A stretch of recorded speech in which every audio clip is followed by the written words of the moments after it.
Altaf Singh, assistant professor, Netaji Subhash Chandra Bose महिला महाविद्यालय, अलीगंज, लखनऊ। आज हम लोग BPSC 146 conflict resolution and peace building chapter के अंतर्गत जो पहला चैप्टर हमारा था संघर्ष की अवधारणा, और उसके बाद आज हम लोग संघर्ष के क्या स्रोत हैं और फिर संघर्ष के क्या प्रकार होते हैं इसके बारे में डिस्कस करेंगे।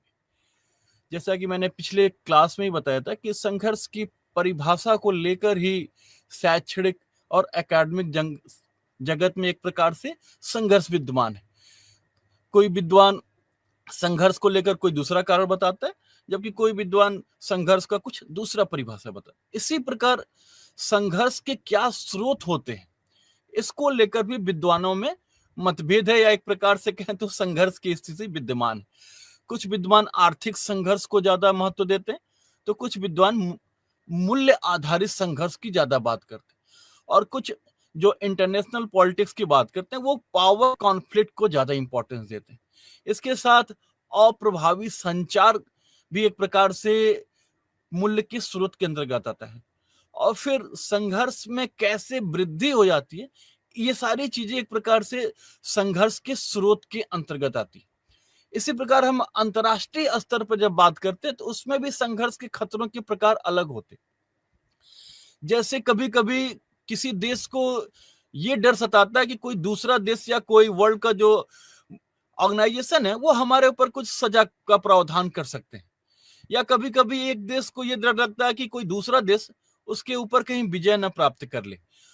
कभी कभी आज के समय में जब परमाणु हथियार से सभी देश संपन्न है तो एक राष्ट्र को अपने विनाश होने का भी खतरा एक प्रकार से आभास होता है। तो इन सारी चीजों को हम इस चैप्टर में डिस्कस करेंगे। तो आइए सबसे पहले देखते हैं कि संघर्ष के क्या क्या स्रोत हो सकते हैं। जैसा कि मैंने बताया कि लोगों के बीच अपने आप में विवेकशील प्राणी होने के कारण ही मानवीय संबंधों और सभी सामाजिक स्थितियों में संघर्ष विद्यमान होते हैं। कुछ विद्वान संघर्ष को अनुपस्थित होने को अच्छा नहीं मानते।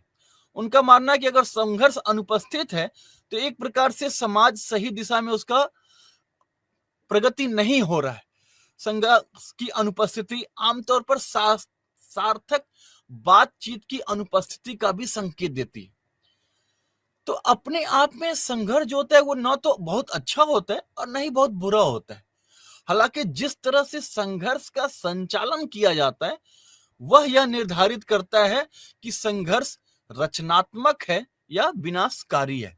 संघर्ष का अगर हम रचनात्मक प्रयोग करेंगे तो संघर्ष समाज के लिए, राष्ट्र के लिए, सबके लिए एक सकारात्मक संदेश दे पाएगी। जबकि अगर हम संघर्ष का एक प्रकार से विनाशकारी प्रयोग करेंगे तो वो सोसाइटी के लिए हानिकारक हो सकती है, समाज को नुकसान पहुंचा सकती है। जनरली संघर्ष को दो या दो से अधिक संबंधित पक्षों के बीच लक्ष्यों, मूल्यों की असंगतता के रूप में परिभाषित किया गया, जो एक दूसरे के प्रति, एक दूसरे को नियंत्रित करने के प्रयासों और एक दूसरे के प्रति शत्रुतापूर्ण भावनाओं को संयोजित करने का प्रयास करते हैं। एक्चुअली जो पक्ष शामिल होते हैं संघर्ष में उनमें कुछ प्रकार को लेकर असंगति होती है, या सिर्फ ऐसा लग सकता है बस कि असंगति हो सकती है। और कभी कभी संघर्ष में या तो विनाश या फिर अत्यधिक रचनात्मकता और सकारात्मकता भी एक प्रकार से सामाजिक परिवर्तन की संभावना को उजागर करती है। इसलिए संघर्ष की बुनियादी प्रक्रियाओं को समझना आवश्यक है ताकि संघर्ष का क्या परिणाम होंगे, वो परिणाम सकारात्मक होंगे या विनाशकारी होंगे, इसको समझा जा सके। इस कारण से ही हमको संघर्ष के क्या सोर्स हैं, क्या स्रोत हैं जिसके कारण समाज में संघर्ष विद्यमान होता है, इसका अध्ययन करना आवश्यक हो जाता है। संघर्ष विभिन्न कारणों से हो सकता है। इनमें दो प्रमुख समूहों में इसको विभाजित किया जा सकता है, एक मुद्दों और संसाधनों के आधार पर, और दूसरा जो पारस्परिक अंतर समूह है उनमें मतभेदों के आधार पर। तो मुद्दों और संसाधनों के कारण जो उत्पन्न होने वाला संघर्ष होता है वो आर्थिक आधार पर हो सकता है या पावर कॉन्फ्लिक्ट को लेकर हो सकता है, और अप्रभावी संचार या अन्य कारणों से ये और अधिक बढ़ सकता है। तो आइए अब आते हैं हम जो संघर्ष के प्रकार हैं उनमें सबसे जो पहला इस समय वर्ल्ड में या समाज में जो सबसे पहला स्रोत एक तरह मौजूद है उसका सबसे पहले हम डिस्कस करते हैं। हम आज वर्तमान में देखें तो विश्व के सभी देशों के बीच आर्थिक संघर्ष विद्यमान है। डोनाल्ड ट्रंप जो कि अमेरिका के राष्ट्रपति थे, उन्होंने सबसे पहले राष्ट्रपति बनने के बाद उन्होंने अमेरिकी राष्ट्रीय हितों को आर्थिक हितों से जोड़ने का प्रयास किया और उन्होंने संरक्षणवादी हितों को बढ़ावा देने का प्रयास किया। जो आर्थिक संघर्ष होता है उसमें प्रत्येक राष्ट्र अपने राष्ट्रीय हित को आर्थिक हितों के संदर्भ में देखना पसंद करता है और अपने आर्थिक हितों को बढ़ावा देने का प्रयास करता है, और इस आर्थिक हितों को बढ़ावा देने के क्रम में ही वो जो दुर्लभ संसाधन होते हैं उनको प्राप्त करने में प्रतिस्पर्धा होने लगती है। जैसा कि मैंने पिछली क्लास में भी आपसे डिस्कस किया था कि अफ्रीका में मेडिसिन से संबंधित जो रिसोर्सेज हैं उसको प्राप्त करने के लिए भारत और चाइना दोनों प्रयास कर रहे हैं।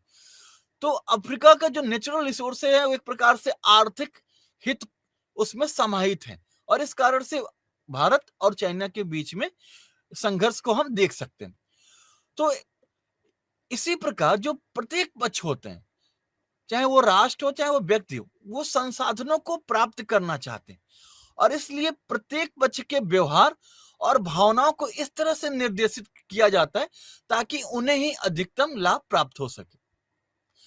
अगर वर्तमान में हम अंतरराष्ट्रीय संगठनों को भी देखें, चाहे वो IMF हो, वर्ल्ड बैंक हो या WTO हो, इसमें भी सभी राष्ट्र अपने आर्थिक हितों को बढ़ावा देने की बात करते हैं, और जो वर्ल्ड लेवल का ये संघर्ष है उसमें ये बात की जा सकती है कि प्रत्येक, चाहे वो विकासशील राष्ट्र हो या विकसित राष्ट्र, वो सभी देश इन आर्थिक संगठनों को अपने अनुसार रेगुलेट करने का प्रयास करते हैं।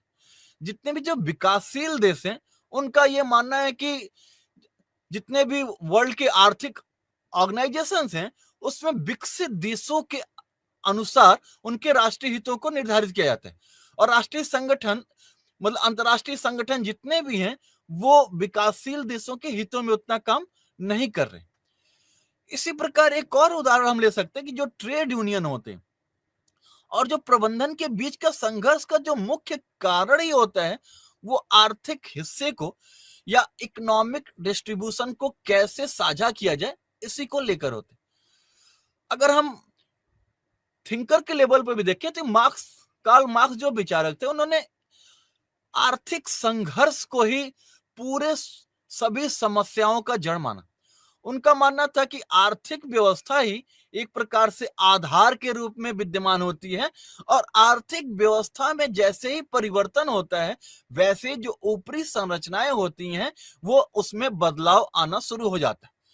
मार्क्स का एक फेमस कोटेशन है कि जब उत्पादन हाथ की चक्की से हो रहा था तो सामंत पैदा हुए, और जब उत्पादन भाप की चक्की से होने लगा तो पूंजीवादी शासन प्रणाली आई। तो कार्ल मार्क्स भी एक प्रकार से आर्थिक संघर्ष को ही उन्होंने आर्थिक संघर्ष को उजागर करने का प्रयास अपने अतिरिक्त मूल्य के सिद्धांत के अंतर्गत किया। उनका मानना था कि जो प्रोडक्शन के दौरान जो अतिरिक्त मूल्य होता है वो पूंजीवादी या पूंजीपति अपने पास रख लेता है, जिससे कि जो समाज के बीच में जो खाई है वो और बढ़ते चली जा रही है, और इस खाई के बढ़ने के कारण ही समाज दो वर्गों में विभाजित हो गया है, और इन दो वर्गों में विभाजित होने के कारण दोनों वर्ग अपने अपने आर्थिक हितों को बढ़ावा या बढ़ाने का प्रयास करते, और इस प्रयास करने के कारण उनमें संघर्ष की स्थिति उत्पन्न होती है।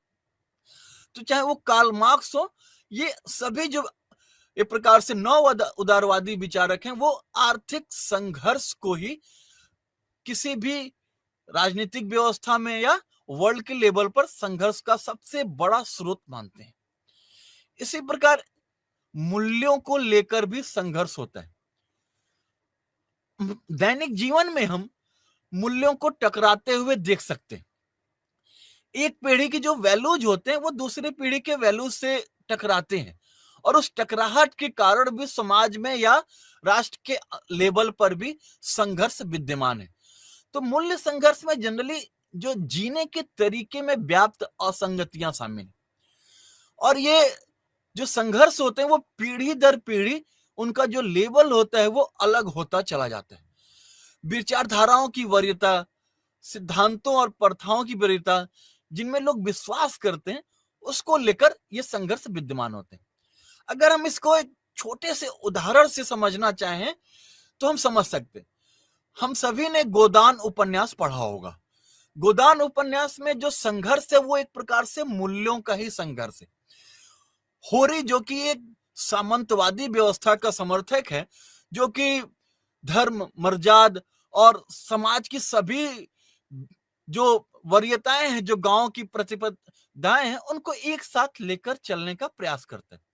जबकि जो गोबर है वो पूंजीवादी मूल्यों में भरोसा करने वाला एक प्रकार से कैरेक्टर था गोदान उपन्यास में। और उन दोनों के मूल्यों के संघर्ष को प्रेमचंद ने गोदान में दिखाने का प्रयास किया है। तो ये तो रहा साहित्य के लेवल पर। इसी प्रकार हम अगर इंटरनेशनल पॉलिटिक्स में भी बात करें तो इंटरनेशनल पॉलिटिक्स में भी जो शीत युद्ध का दौर था या अन्य भी जो अंतरराष्ट्रीय संघर्ष थे, इसमें प्रत्येक पक्ष जो था उसका जो संघर्ष का आधार था वो मूल्य ही था।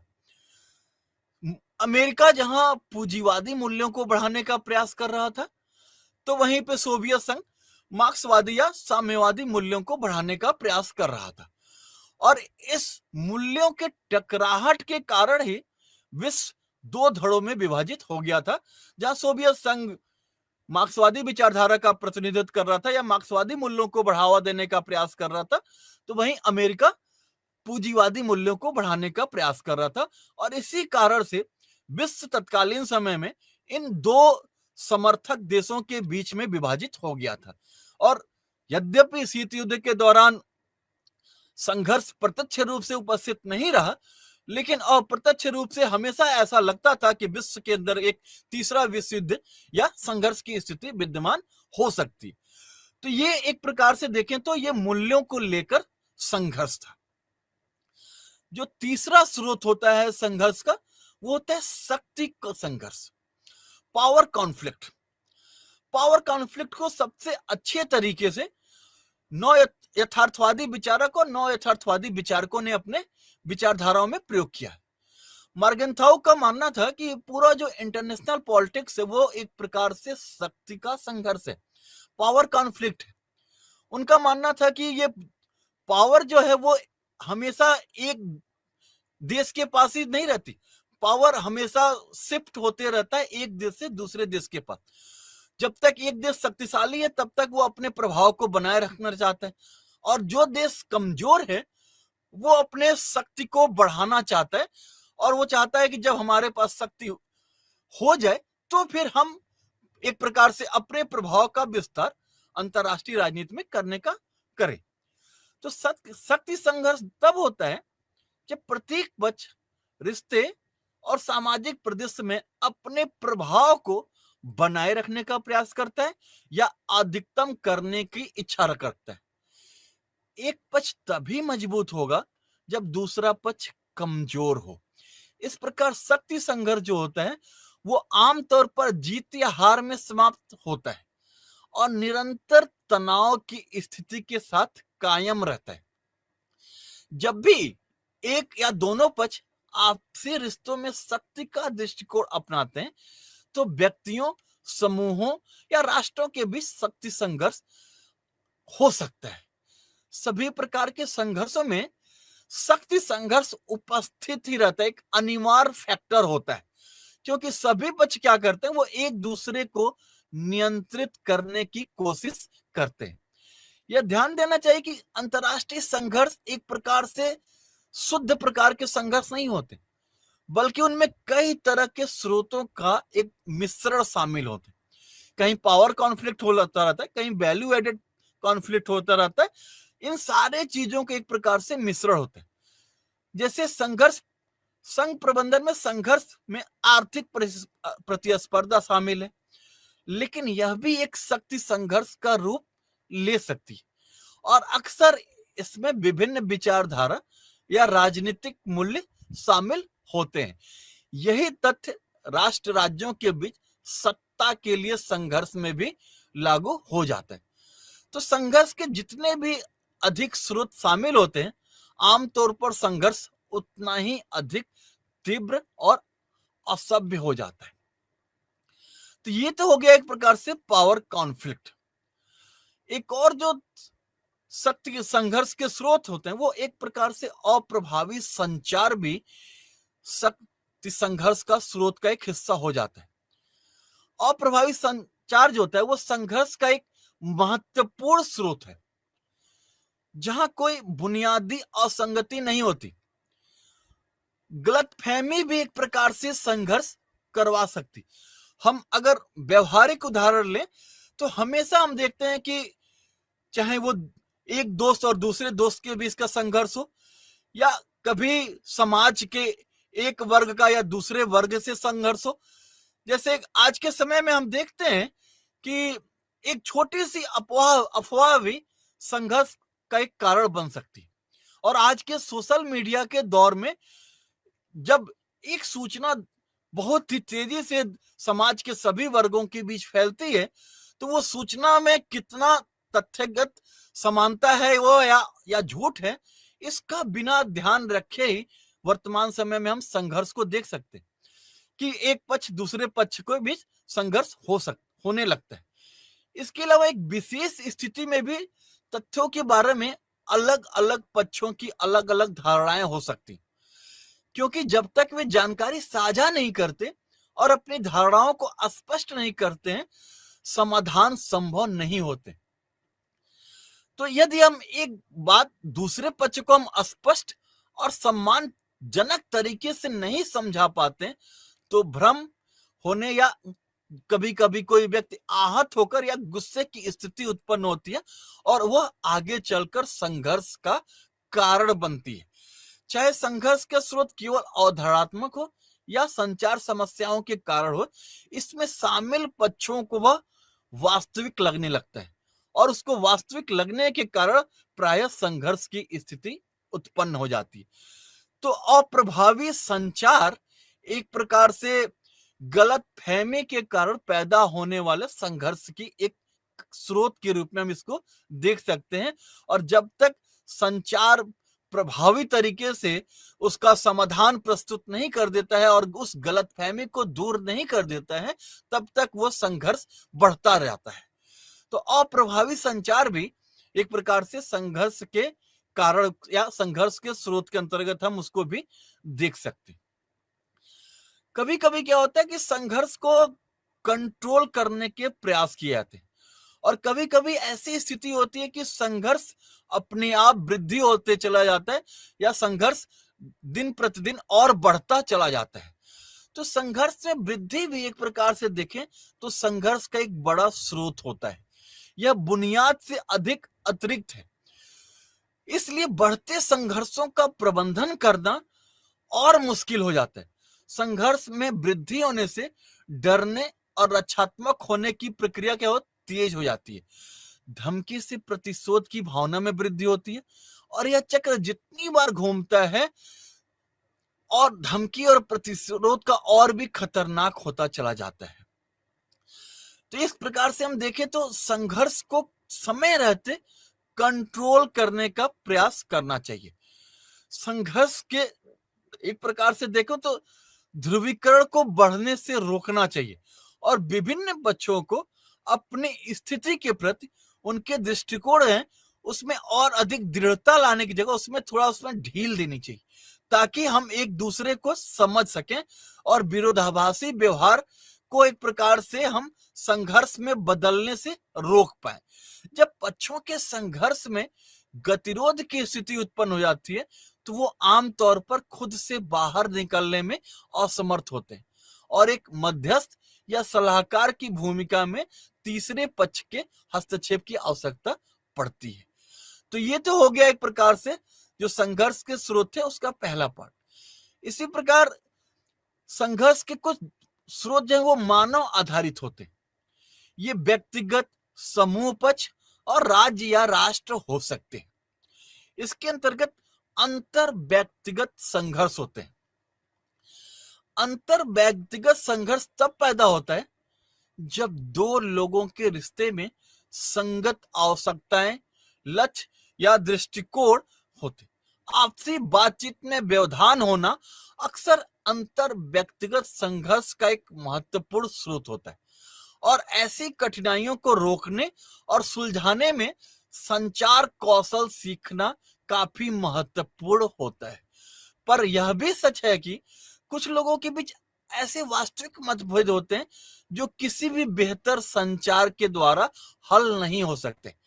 ऐसे लोग जो समझौता न करें, विवादों का निपटारा करना न चाहें, तो उनसे निपटने के लिए उद्देश्यों, मूल्यों और शैलियों में काफी बदलाव लाना होता है।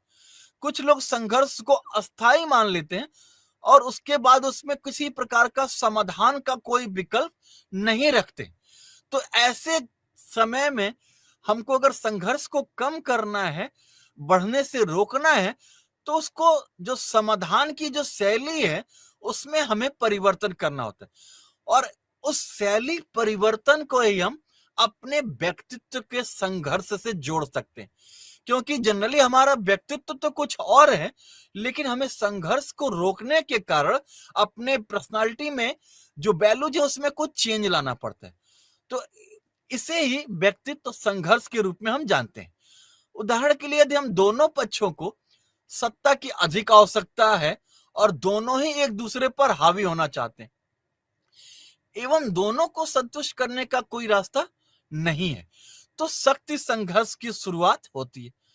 अंतर व्यक्तिगत शक्ति संघर्ष में सामान्य रणनीति इस्तेमाल की जाती है, जिसमें पुरस्कार और दंड, धोखे और चोरी, धमकियों और भावनात्मक ब्लैकमेल तथा चापलूसी या आक्षेप का अतिरंजित उपयोग इसमें हम करते हैं।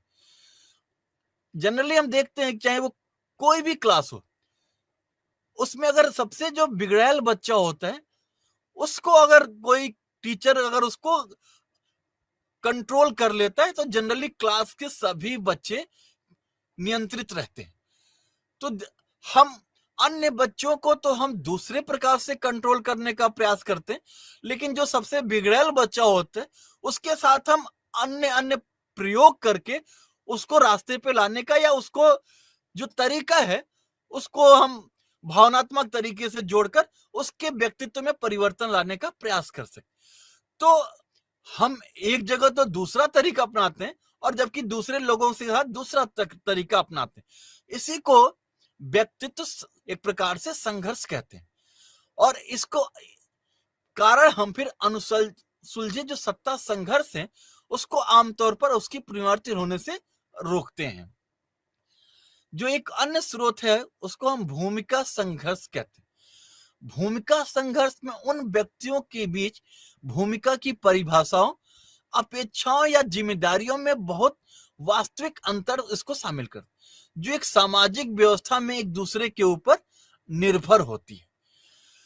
तो यदि किसी संगठन में भूमिका परिभाषाओं में अस्पष्टता है या जिम्मेदारियों की अस्पष्ट सीमा बनी रहती है तो लोगों के बीच अंतर व्यक्तिगत संघर्ष की शुरुआत होती है। जनरली हम किसी भी संगठन में अगर उस संगठन में हम सभी जो वर्कर्स हैं उनकी भूमिका को क्रिस्टल क्लियर नहीं रखेंगे तो आप देखेंगे कि एक जो वर्कर है वो अपने कार्य को दूसरे वर्कर के ऊपर छोड़ेगा, दूसरा वर्कर तीसरे वर्कर के ऊपर छोड़ेगा और एक प्रकार से कोई किसी के प्रति रिस्पॉन्सिबल नहीं रह जाता। तो जो भूमिका है या जो जिम्मेदारियां हैं वो अगर अस्पष्ट बनी रहेंगी तो लोगों के बीच अंतर व्यक्तिगत संघर्ष की शुरुआत होती है और इस अंतर व्यक्तिगत संघर्ष में भूमिका संघर्ष सबसे महत्वपूर्ण होता है। दुर्भाग्य से संघर्ष को अक्सर भूमिका संघर्ष के बजाय अंतर व्यक्तिगत संघर्ष के रूप में समझा जाता है।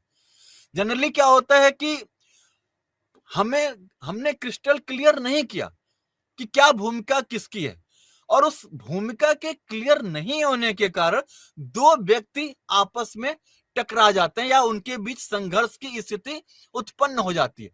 तो ये जो संघर्ष आया या उत्पन्न हुआ, इसके पीछे जो मूल कारण था, वो मूल कारण था कि हमने भूमिका को स्पष्ट नहीं किया था। लेकिन इसको भूमिका के कारण संघर्ष न कहकर, बल्कि हम इसको अंतर व्यक्तिगत संघर्ष के रूप में इसको हम समझ लेते हैं, और फिर इसका निदान काफी जटिल हो जाता है। अगर हम भूमिका को स्पष्ट कर देते तो ये संघर्ष की स्थिति ही उत्पन्न नहीं होती। तो भूमिका संघर्ष में भावनात्मक तीव्रता अक्सर काफी अधिक होती है, क्योंकि लोग व्यक्तियों के रूप में शामिल होते हैं, जिससे संघर्ष निजीकृत हो जाता है। जैसा कि मैंने बताया कि वो भूमिका था, वो संगठन की भूमिका थी, लेकिन संघर्ष किस में तब्दील हो गया? व्यक्तिगत स्तर पर हो गया। मतलब ए व्यक्ति बी व्यक्ति को अपने कार्यों को लेकर क्लियर नहीं था, लेकिन वो संघर्ष क्या हो गया?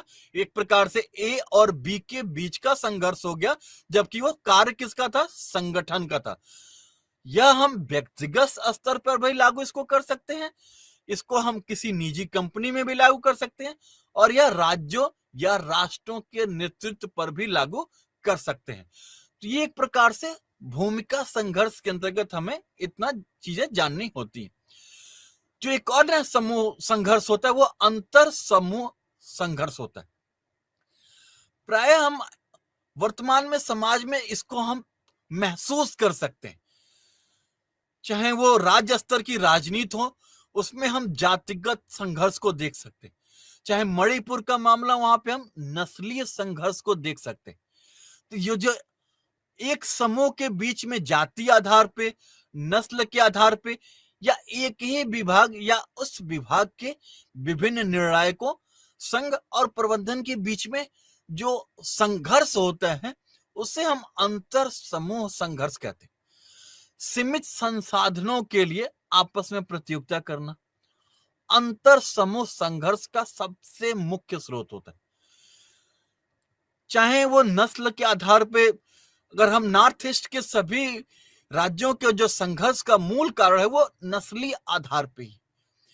इसी प्रकार कुछ राज्यों में अगर हम भारत के लेवल पर बात करें तो जातीय संघर्ष हमें दिखाई देता है।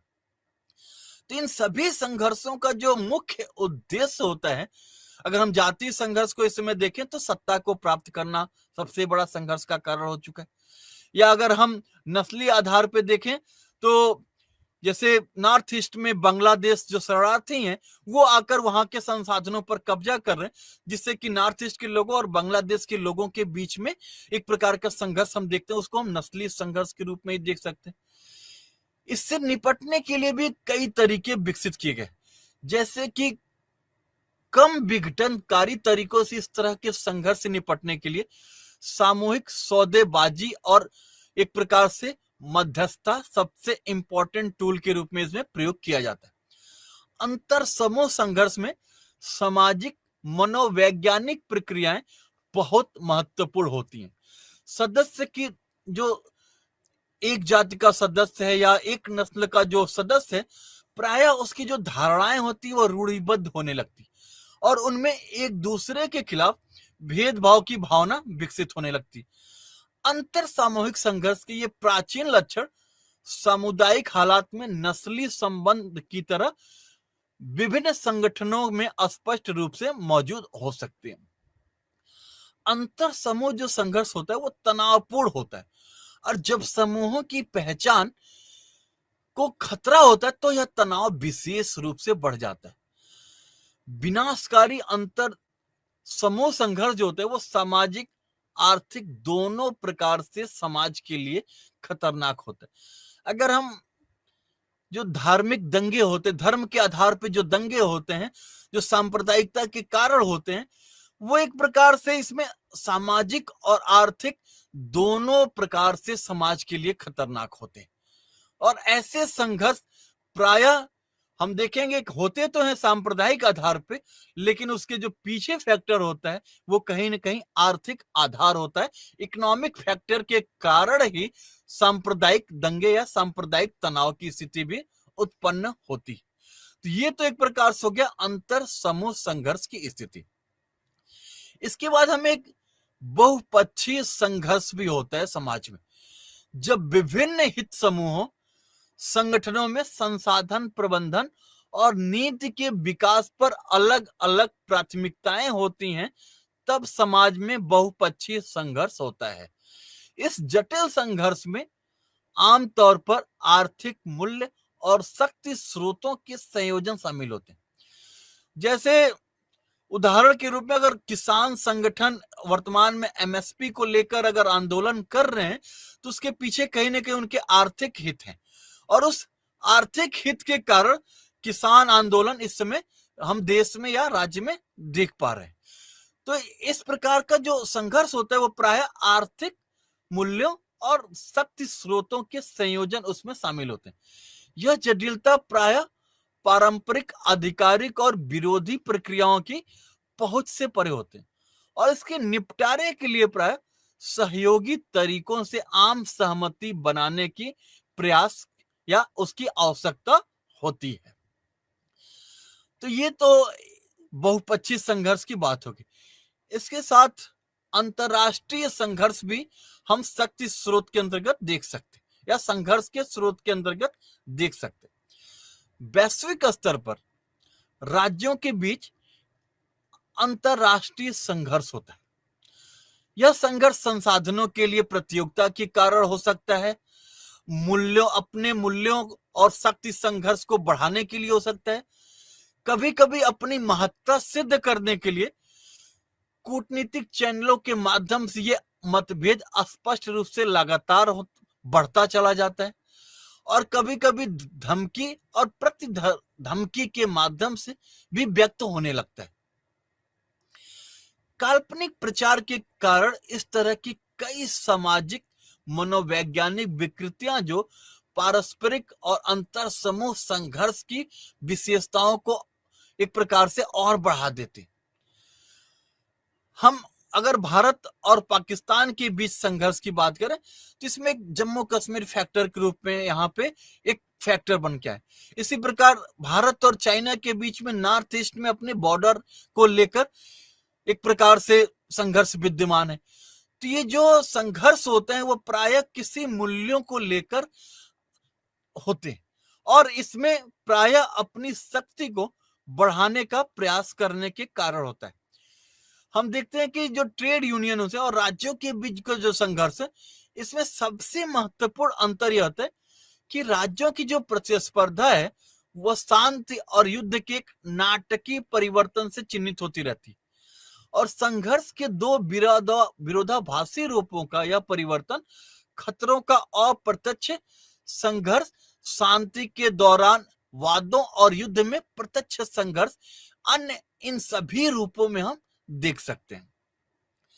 फिर भी अंतरराष्ट्रीय संबंध में अगर अपने सबसे विकसित रूप में यह प्रत्यक्ष या अप्रत्यक्ष प्रतिमान का एक मानक और लगभग नियमित चक्र रूप में पाया जाता है। अगर हम डिफेंस स्टडीज की बात करें तो उसमें क्लाउज़विट्ज़ नामक थिंकर थे।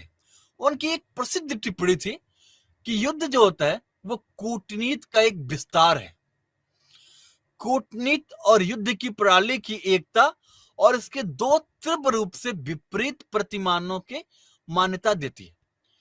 हमारे पास वास्तव में दो प्रणालियां होती, एक कूटनीति और दूसरा युद्ध, जिनमें से हर एक ऐसे बिंदु पर पहुंचता है जहां यह दूसरे को वृद्धि करता है, ताकि इन दोनों के बराबर बदलाव ना हो। हम अंतरराष्ट्रीय राजनीति में प्रायः जो डिप्लोमेसी या कूटनीति का प्रयोग अपने राष्ट्रीय हितों को बढ़ाने के लिए करते हैं, और चूंकि जो कूटनीति होती है वो उस राज्य में रहने वाले राजनीतिक के द्वारा तय होती है, तो प्रत्येक राज्य कूटनीति के माध्यम से अपने राष्ट्रीय हितों को बढ़ाने का प्रयास करता है, और इस बढ़ाने के प्रयास में ही संघर्ष की स्थिति उत्पन्न होती है, क्योंकि आंशिक रूप से सभी राष्ट्र हम देखें तो वो संघर्ष के भय से हमेशा वो ग्रसित रहते हैं, और अपने संघर्ष को मिनिमाइज करने के लिए वो अपने शक्ति को बढ़ावा देने का प्रयास करते हैं और बढ़ाने का प्रयास करते हैं। उनको लगता है कि जब तक हम शक्ति नहीं बढ़ाएंगे तब तक कोई दूसरा राष्ट्र हमारे ऊपर आक्रमण करने की चेष्टा कर सकता है। तो प्रत्येक राष्ट्र अपने शक्ति को बढ़ावा देने का प्रयास करते हैं और इस बढ़ावा देने के कारण ही हम अंतरराष्ट्रीय राजनीति में संघर्ष की स्थिति को देख सकते हैं। यह हमें अंतरराष्ट्रीय राजनीति के एक प्रकार से देखें एक दूसरी खासियत फैलाता है। जो सामाजिक घटना के रूप में युद्ध का महत्व केवल यह नहीं कि वह राजनीतिक संबंधों में बिगड़ती हुई सीमा रेखा का प्रतिनिधित्व करता है। जब कूटनीतिक संबंधों का तनाव एक पक्ष या दूसरे के लिए असहनीय हो जाता है तब यह राजनीतिक संबंधों में स्वयं या हर समय विद्यमान खतरों के रूप का प्रतिनिधित्व करता है। जो राजनीतिक संबंध है वो शांतिपूर्ण है या युद्ध की स्थिति में इसे आसानी से समझा जा सकता है।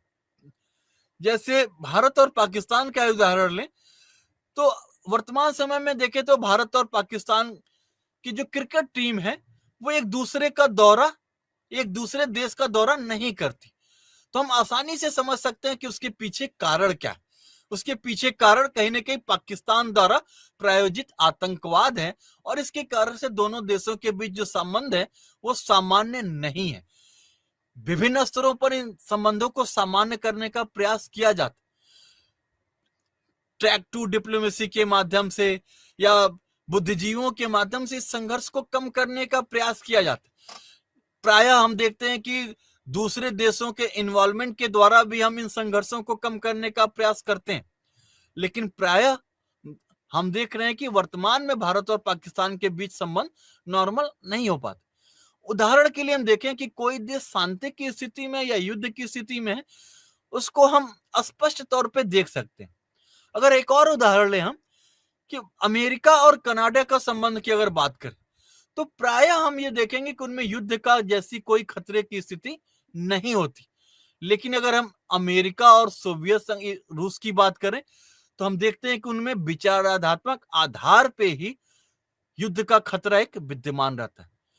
अगर रूस यूक्रेन युद्ध में ही देखे तो यूक्रेन एक प्रकार से अगर रूस के साथ युद्ध जैसी परिस्थितियों में है तो इसके पीछे एक बहुत बड़ा कारण अमेरिका द्वारा स्थापित संगठन नाटो है। नाटो की भूमिका एक प्रकार से नाटो का जो विस्तार था वो यूक्रेन तक पहुंच रहा था और इसके कारण ही देखें तो रूस और यूक्रेन युद्ध प्रारंभ हुआ। तो अगर हम अप्रत्यक्ष रूप से ही देखें तो रूस और यूक्रेन के युद्ध में हम अमेरिका और रूस के बीच के युद्ध को भी देख सकते हैं। तो हम स्पष्ट तौर पे कह सकते हैं कि किन दो देशों के बीच में युद्ध का कोई संभावित खतरा नहीं है और किन दो देशों के बीच में युद्ध का संभावित खतरा विद्यमान है। तो अंतरराष्ट्रीय राजनीति में एक प्रकार से देखें तो संघर्ष की ऐसी स्थिति विद्यमान होती है कि प्रत्येक राष्ट्र एक साथ ही शांति और एक साथ ही युद्ध जैसी परिस्थिति में भी कभी कभी विद्यमान होता है। अब आइए बात करते हैं कि अंतरराष्ट्रीय संघर्ष में किन किन प्रकारों का खतरा विद्यमान होता है। अगर हम अंतरराष्ट्रीय राज्य में संघर्ष की बात करें तो 3 प्रकार के खतरे अंतरराष्ट्रीय संघर्ष में विद्यमान होते हैं।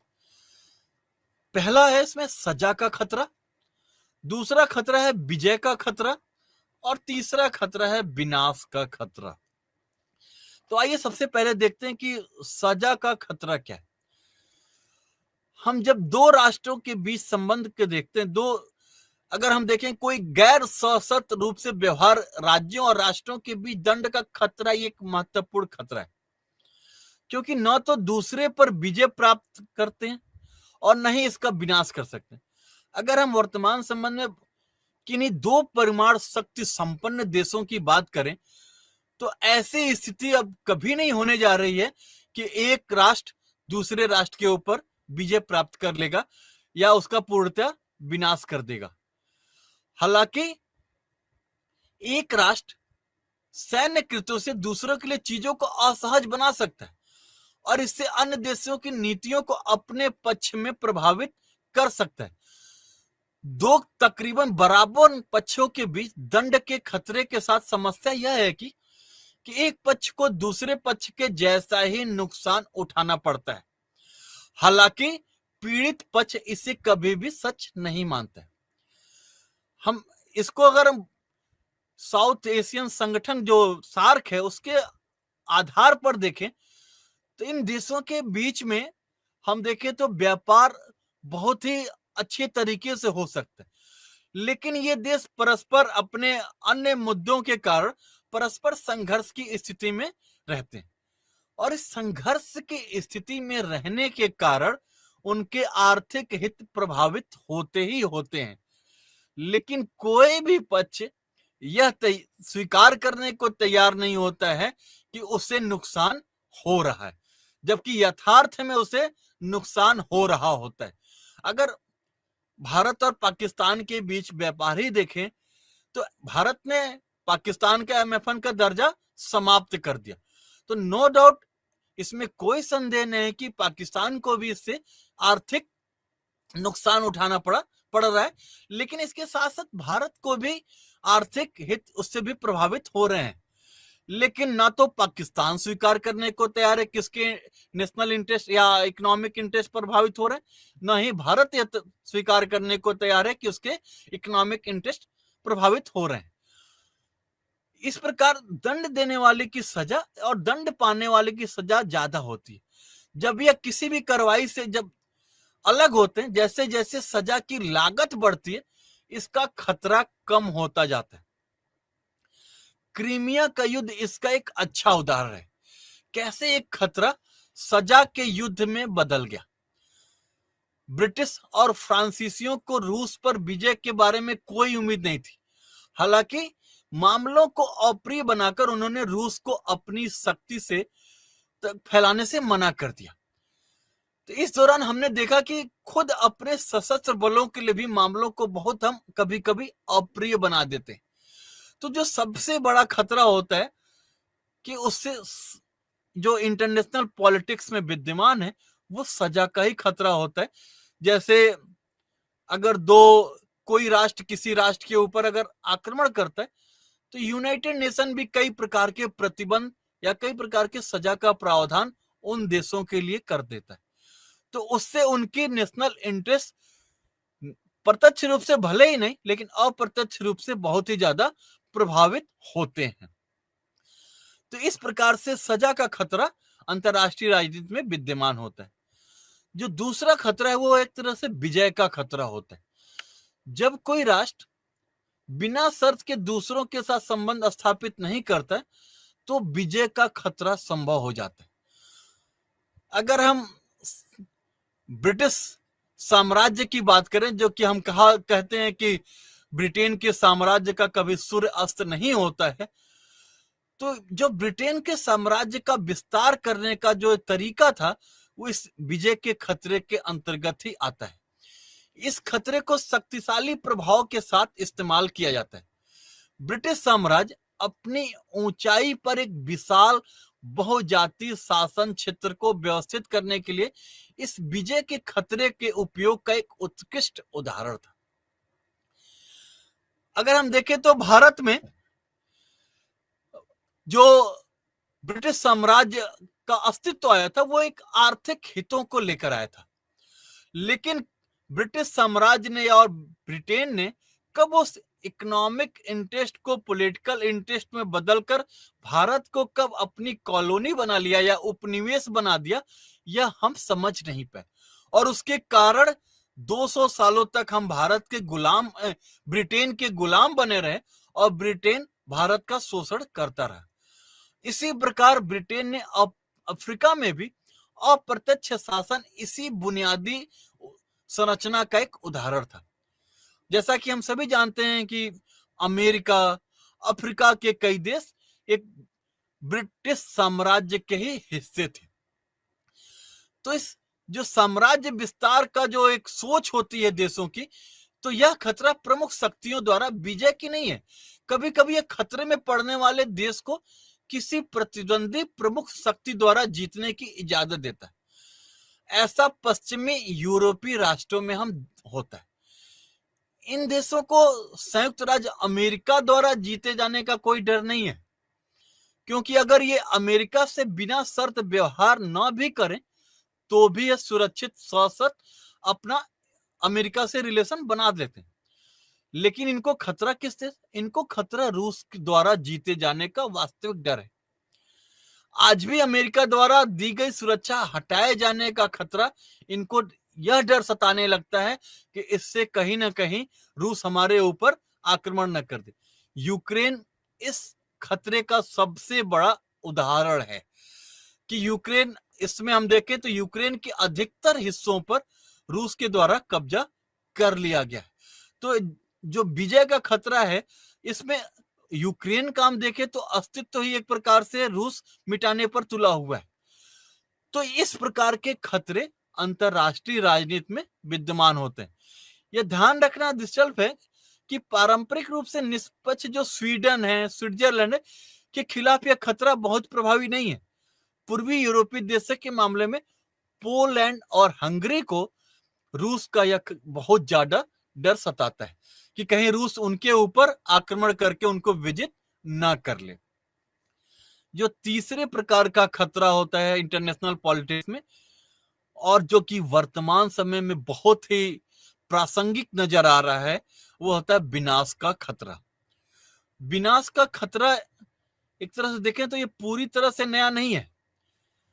हम प्राचीन समय में भी इस खतरे को महसूस करते थे, लेकिन यह पृथ्वी पर सभी जीवन को नष्ट करने में जो सक्षम है, परमाणु हथियारों विकास के साथ यह नई तीव्रता के स्तर पर पहुंच गया है। प्रायः जिन राष्ट्रों के पास परमाणु हथियार हैं, उन राष्ट्रों की जिम्मेदारी बनती है कि वो मानव सभ्यता को, अस्तित्व को मतलब बनाए रखें और परमाणु हथियारों का प्रयोग न करें। इससे भी ज्यादा यह खतरा और ज्यादा खतरनाक इसलिए हो जाता है कि विश्व के सभी देशों को यह डर सताने लगा है कि इस प्रकार के हथियार, परमाणु हथियार, कहीं गैर राज्यकर्ता या आतंकवादियों के हाथ में न लग जाए। और अगर उनके हाथ में ये हथियार पहुंच गए तो उससे किसी भी देश का कुछ मिनटों में विनाश संभव हो सकता है। तो ये जो विनाश का खतरा है, ये वर्तमान समय में समाज के समझ सबसे खतरनाक लेवल पर मौजूद है। दुर्घटनावश या किसी गलत सूचना के कारण ही दुनिया कुछ ही घंटों में खुद को नष्ट कर सकती है। इस प्रकार की खतरा प्रणाली, खासकर जब विनाश की शक्तियों में आपसी तालमेल ना हो।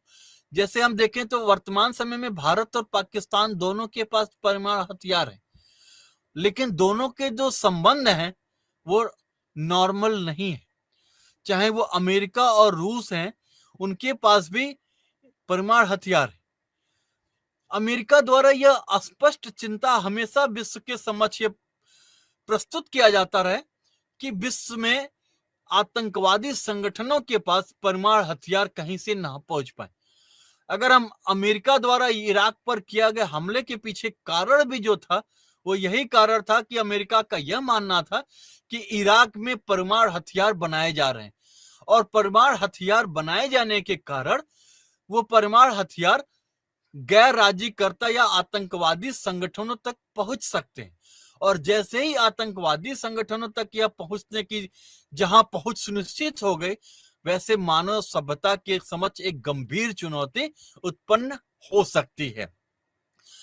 तो यह जो खतरा है, ये प्रकार से देखें तो अंतर्राष्ट्रीय संबंधों में निराशाजनक अस्थिरता की स्थिति उत्पन्न करता है, और सभी इस डर के नीचे रहते हैं। तो ये एक प्रकार से विनाश का खतरा भी अंतरराष्ट्रीय राजनीति में मौजूद होता है। जो अन्य प्रकार का खतरा है वो आक्रामक एवं रक्षात्मक हथियारों का खतरा है। आक्रामक और रक्षात्मक हथियारों के बीच का जो अंतर है वो स्पष्ट करना उतना आसान नहीं है, लेकिन इनके बीच का जो अंतर है उसको स्पष्ट करना महत्वपूर्ण जरूर है। जैसे कि अगर हम कोई एक ढाल बनाते हैं, एक शहर में हम कोई दीवार की स्थापना करते हैं या एक बंकर कहीं पे स्थापना करते हैं, तो ये जितने भी हम अपने रिसोर्सेज लगाए, ये सभी एक प्रकार से रक्षात्मक हथियार हैं। ये दुश्मन की जो क्षमता है उसको कम करते हैं, लेकिन वह इस प्रकार के जो रक्षात्मक हथियार हैं, इससे हम किसी को दूसरे को नुकसान नहीं पहुंचा सकते। इसी प्रकार एक लड़ाकू विमान में कुछ हद तक मध्यवर्ती स्थिति होती है, क्योंकि लड़ाकू विमान रक्षा भी प्रदान करता है, साथ में वो दुश्मनों को नष्ट करने की क्षमता भी रखता है। तो एक प्रकार से लड़ाकू विमान जो हानिकारक गतिविधियों में लगे हैं, वो एक मध्यवर्ती स्तर में आते हैं। दूसरी ओर इसका बचाव बंकर की तरह निष्क्रिय नहीं है, क्योंकि उसका उद्देश्य दुश्मन की आक्रामक एजेंटों को घायल करना है। एक बम वर्षक या मिसाइल स्पष्ट रूप से आक्रामक हथियार है, क्योंकि मिसाइलों का प्रयोग हम प्रायः दूसरे देश के ऊपर आक्रमण करने में और उनके महत्वपूर्ण ठिकानों को नष्ट करने में करते हैं, और प्रायः इससे दुश्मन को घायल करने के लिए तैयार किया गया। यह अंतर और भी महत्वपूर्ण हो जाता है जब यह तय करना होता है कि खतरा उत्पन्न करने वाले के खिलाफ रक्षात्मक कार्रवाई करनी है या आक्रामक करनी है।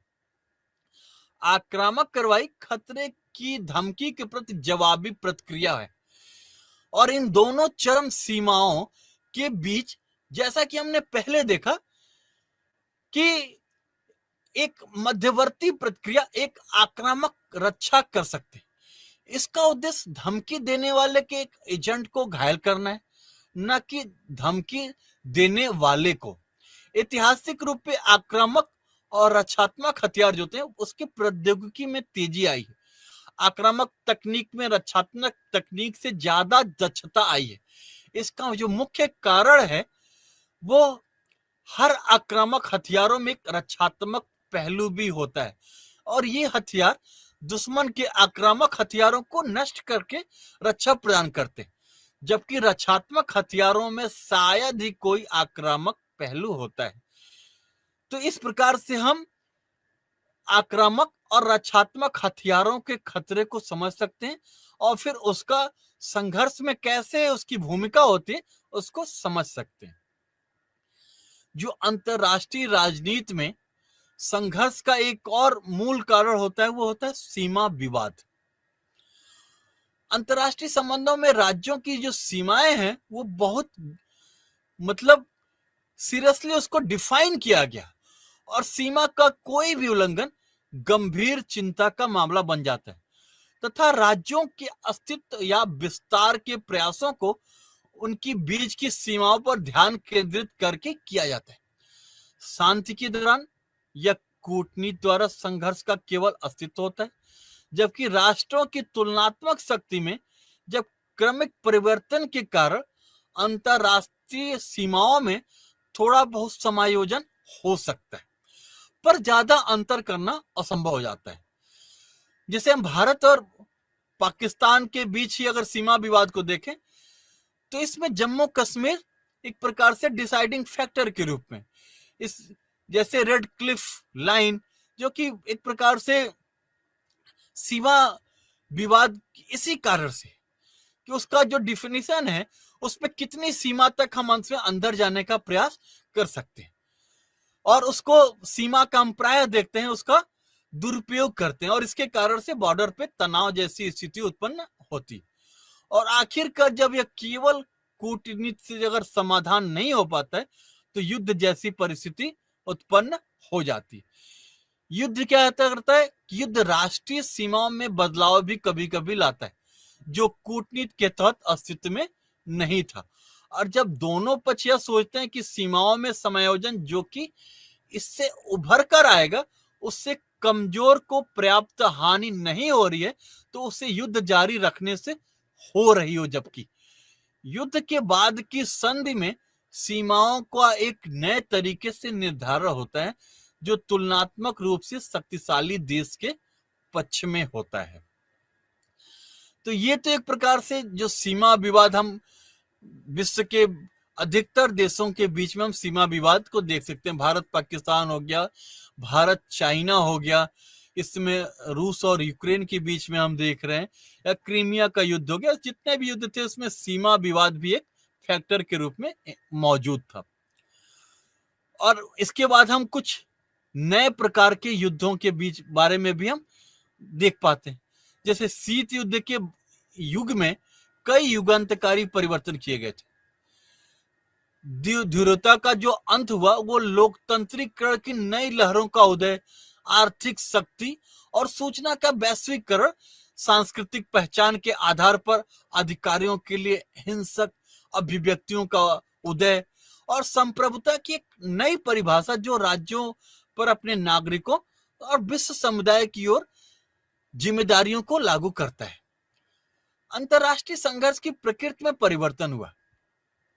इसके कारण विभिन्न प्रकार के संघर्ष उभरे, जिन्हें मेरी कार्डर ने नए युद्धों की संज्ञा दी। जबकि पारंपरिक अंतरराज्यीय संघर्ष जारी रहा, उनकी तीव्रता में कमी आई। संगठित हिंसा के नए रूप की तीव्रता के बजाय उपराष्ट्रीय, जाति और धार्मिक संघर्ष बढ़ गए। ये नए युद्ध केवल युद्ध के मैदान में लड़ने वाले सेनाओं तक ही सीमित नहीं थे, बल्कि अन्य असैन्य क्षेत्रों में भी घरेलू मोर्चे पर फैल गए, जिसमें कई गैर राज्य कारक आतंकवादी संगठन शामिल थे। कभी कभी राज्यों की प्रक्रियाएं ने भी नागरिकों को प्रभावित किया। न्यूयॉर्क का ट्विन टावर पर आतंकवादी संगठन अलकायदा द्वारा किया गया हमला, अमेरिका के नेतृत्व वाले नाटो द्वारा अफगानिस्तान पर की गई बमबारी इस नए युद्धों का हिस्सा है, जिसने युद्ध क्षेत्र और घरेलू मोर्चे के अंतर को धुंधला कर दिया। इन कम तीव्रता वाले संघर्षों में से कुछ, जहां दो राज्य सीधे लड़ने में लगे नहीं हो सकते, उन्हें अभी भी अंतरराष्ट्रीय शांति और सुरक्षा के लिए खतरा माना जा सकता है। इसी प्रकार हम देखें तो दक्षिण एशिया में भी संघर्ष विद्यमान है। हम इस उपमहाद्वीप में विशेषकर भारत, पाकिस्तान और चीन की भूमिका के संदर्भ में दक्षिण एशिया के संघर्षों पर एक नजर डाल सकते हैं। इस भाग में दक्षिण एशिया में संघर्ष के बारे में बताया जाता है कि विशेष रूप से उस उपमहाद्वीप में भारत, पाकिस्तान, चीन की भूमिका पर विचार करेंगे। कई सदियों से दक्षिण एशियाई क्षेत्रों, विशेषकर हिंद महासागर के कई एशिया के बाकी भाग से अलग था।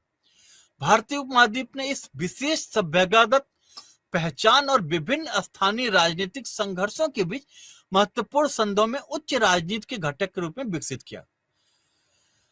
हम देखें तो भारत पाकिस्तान के अगर संबंध में देखें, उन दोनों के बीच कम तीव्रता के संघर्ष के मुद्दे के संबंध में दो प्राथमिक मुद्दे। पहला, कश्मीर में वर्तमान उथल पुथल की है, जिसे पाकिस्तान पसंद करता है। वहीं कश्मीरी विद्रोहियों का विद्रोह एक तरह से अपनी सफलता की सीमा तक पहुंच जाता है। तो भविष्य में अगर हम भारत पाकिस्तान सुरक्षा की प्रतिस्पर्धा को यह निश्चित रूप से प्रभावित करेगा। दूसरा मुद्दा भारत और पाकिस्तान की सत्ता में सरकारों द्वारा लिए गए निर्णयों से संबंधित होता है। प्रायः हम किस प्रकार के निर्णय द्विपक्षीय संबंधों में ले रहे हैं, उसके कारण भी दो देशों के बीच संबंध निर्धारित होता है। तो ये तो हम दक्षिण एशिया के संबंध में देख सकते हैं। अब जो यूनिट थर्ड है, वो जो संघर्ष के कौन कौन से प्रकार हैं उसके बारे में, और संघर्ष के क्या संरचनात्मक पहलू हैं उसके बारे में है। क्विंसी राइट संघर्ष के प्रकारों का वर्गीकरण किया गया। क्विंसी राइट का वर्गीकरण है इसमें। अनातोल रेपापोर्ट ने भी संघर्ष का वर्गीकरण किया था। फिर सिंगर का वर्गीकरण है। केनिथ वर्लिंग का वर्गीकरण किया था संघर्ष का। फिर जॉन गाल्टुंग ने भी संघर्ष के प्रकार और उसके एक प्रकार से उसका वर्गीकरण किया। फिर डेनिस संडोल ने भी संघर्ष का वर्गीकरण किया है।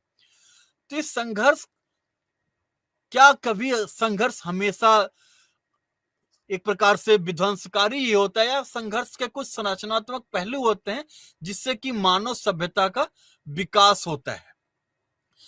तो हम देखते हैं कि जो संघर्ष की परिभाषा या संकलात्मक स्पष्टीकरण है, उसमें भी एक प्रकार से देखें तो विद्वानों के बीच में मतभेद है, और विभिन्न विद्वान इसको विभिन्न प्रकार से परिभाषित करते हैं।